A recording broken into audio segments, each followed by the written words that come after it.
Buenas, soy Claudia Romero y junto a mi compañera Carmen Zarzo vamos a tratar de explicar el tema 14 del libro Empresario y Empresaria en España.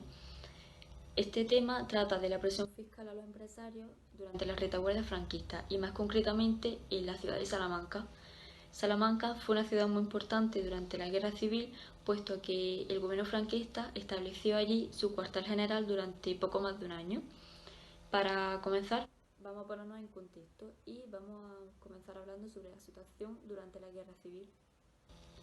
Los sublevados contaban con la riqueza de los territorios que iban conquistando, pero también tuvieron notables gastos puesto a que reestructuraron su estructura.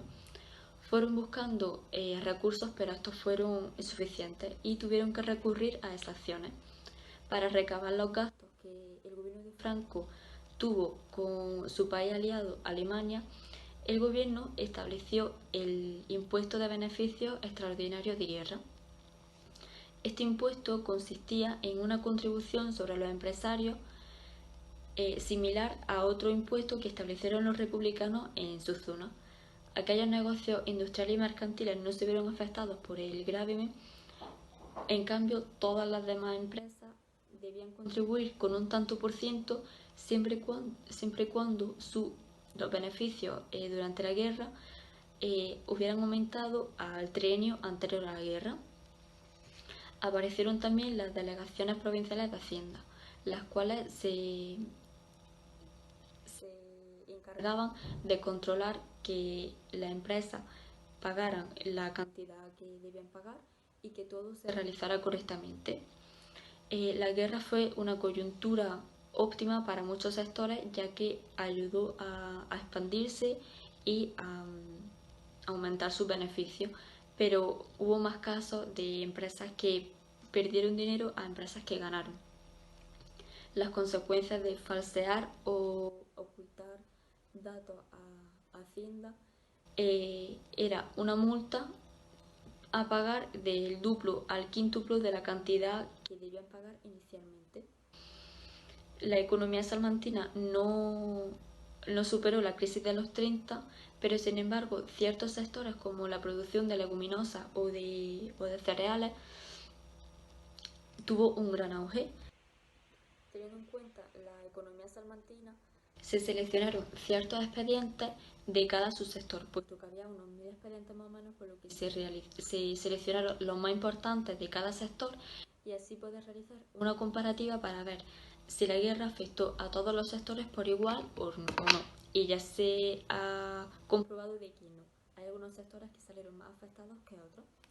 En cuanto al impuesto, se enviaba a un trabajador a la empresa para comunicarle la cantidad a pagar en función de los ingresos que había tenido.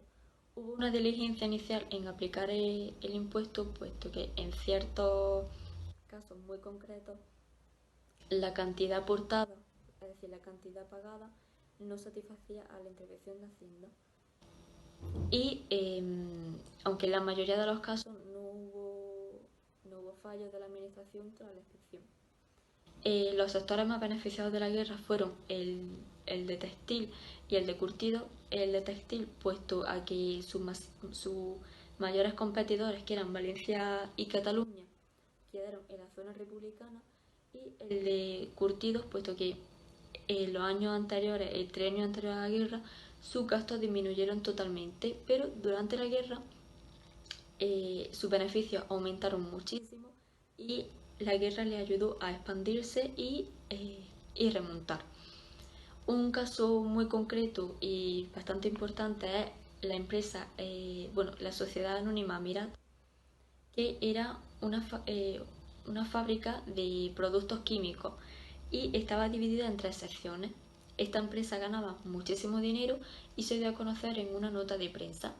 Además, desde el principio de la guerra, y esto es muy importante, ayudó al régimen franquista con donaciones y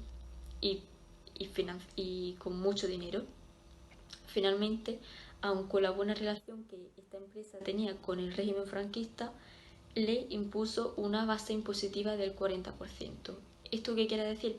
Que cualquier empresa que sus gastos sus beneficios aumentaron durante la guerra, tenían que pagar, da igual que se llevara bien con el régimen franquista como si no.